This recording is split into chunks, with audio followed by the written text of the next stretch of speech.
សូមគោរពនិងជម្រាបសួរក៏ដូចជាសួស្តីទៅកាន់ពុកម៉ែបងប្អូនទាំងអស់គ្នាវិលត្រឡប់មកជួបគ្នាសាជាថ្មីនៅតម្រុយឆ្នោតយួនថ្ងៃទី7 ខែ 2 ឆ្នាំ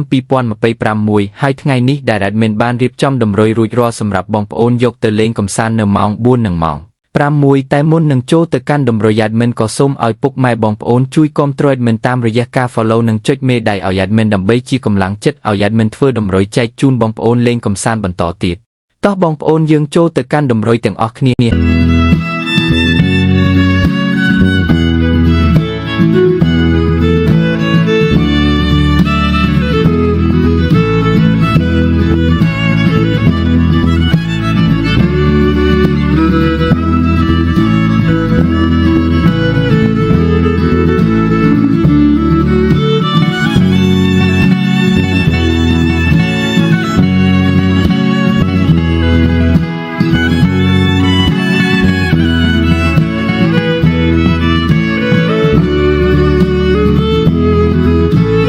ហើយនេះគឺជាលេខដែល Admin បានរៀបចំសម្រាប់បងប្អូនជាចុងក្រោយ Admin ក៏សូមពរបងប្អូនរកទទួលទានមានបាននឹងជួបតែសំណាងល្អគ្រប់គ្នាជាពិសេសសូមឲ្យចូលលេខធំទាំងអស់គ្នាសូមជម្រាបលា